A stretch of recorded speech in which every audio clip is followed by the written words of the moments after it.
It was around 13 years ago that Yamaha first launched the FZ in India. Lord of the Streets was the tagline for the motorcycle, and to an extent it was.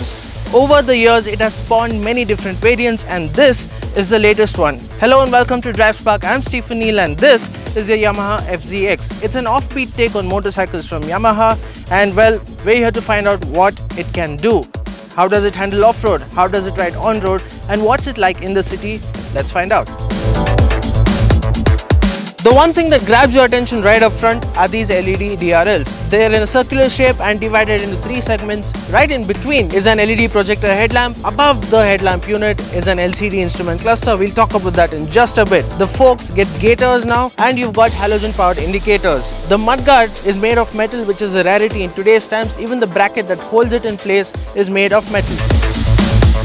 There are several attention grabbing elements when you look at the FZ-X from the side profile. Firstly, you've got this metal fuel tank decked in a beautiful shade of metallic blue, and of course there's this black plastic element on the tank that makes it stand out. Also, you've got the FZ-X and the 01 logos on each side that makes the bike look really sporty. And of course you've got the tan seat. It's a single piece step seat that is really comfortable. We'll be talking about it more in detail later on when we're riding the motorcycle.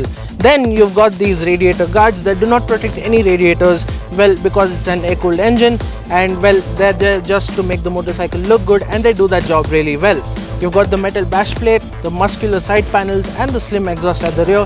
That sums up the side profile of the Yamaha FZ-X.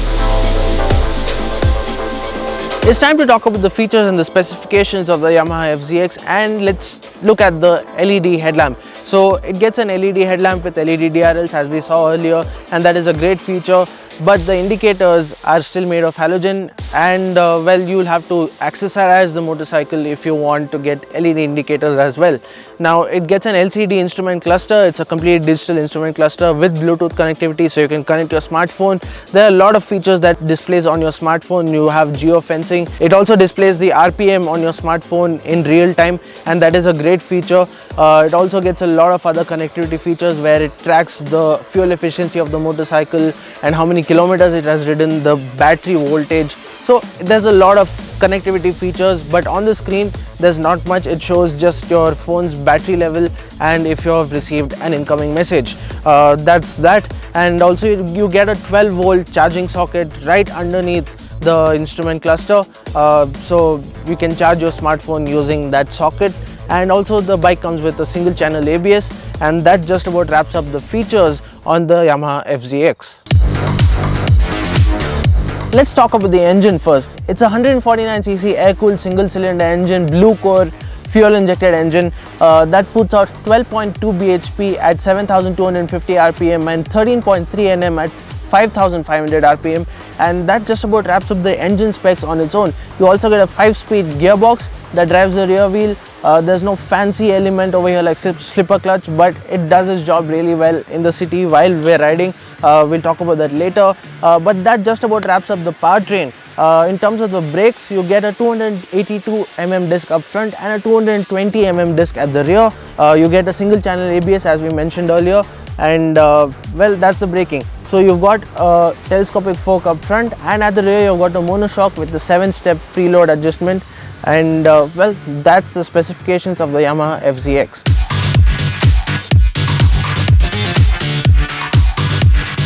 Sit on the saddle and almost immediately you figure out that the Yamaha FZ-X is set up more towards comfort and practicality than performance and handling. Thumb the starter button and the bassy exhaust note tries to tell another story altogether. So how does it really perform? Well, over the years Yamaha has slowly lowered the already low power output on the FZ series of motorcycles. As a result, the latest 149cc single-cylinder air-cooled engine puts out 12.4 bhp. Then comes the weight. At 139 kilograms, the FZ-X weighs 4 kilograms higher than the standard FZ. Speed and performance then are not exactly this motorcycle's forte.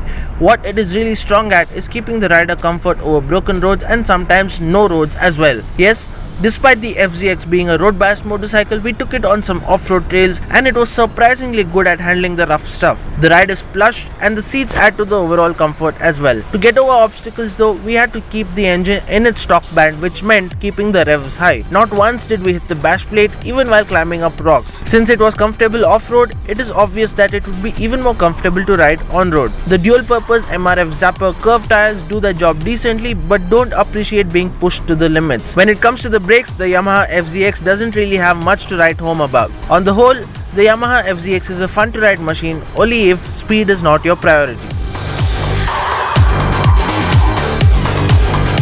After riding the motorcycle for a few hundred kilometers, there are a few things that we really liked about the Yamaha FZ-X and we'd like to talk about them now.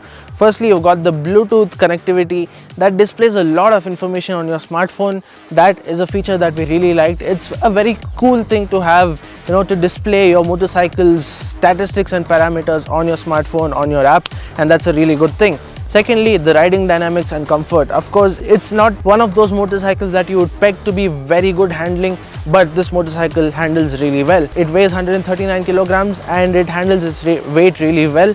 Also, the seat is very comfortable and for commuting, it's almost perfect. So that is a huge thumbs up from us as well.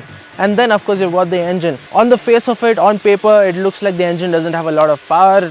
It looks underpowered. Yes, on paper it is the most underpowered engine in the 150cc segment, but it feels adequate for this weight. It feels great, especially in the city and also on some twisties, in some terrain, even off-road. It feels just adequate and the engine is smooth and reliable, so that is a huge thumbs up from us. And finally, the braking. The braking is really great. Of course, it gets a single channel ABS only and you might wish for a dual channel ABS, but it is good. The bike stops on a dime and we really like the feel of the brake that we get on both the levers. So that wraps up what we really liked about the Yamaha FZ-X.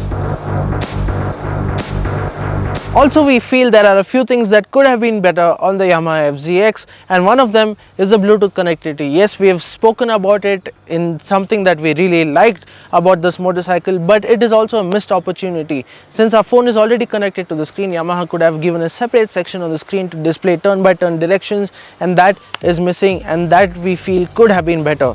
And then of course there's a tank. The tank looks huge, but it isn't as huge. It's just the tank cover that is huge on top. The tank, it turns out, is really small. It's a 10-liter tank, which is about 3 liters lower than the Yamaha FZ-S. So that is another missed opportunity, and that too could have been better. Finally, you also got the turning circle, the turning radius of the motorcycle. For a commuter, we felt that the turning radius was a little too big. It takes a long turning circle, and that also could have been better.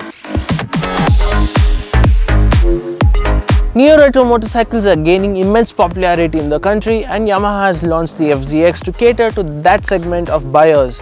And well, on paper it might look like the Yamaha FZ-X isn't much in terms of the specifications, but on the road, in reality, it is a great motorcycle. It is good to ride, it is fun to ride even, and well, it is a great motorcycle that really pleases you, especially if your usage includes commuting most of the time. And well, that's our take on the Yamaha FZ-X. Thank you for watching. Stay tuned to DriveSpark for more. I am Stephen Neal, signing off for DriveSpark.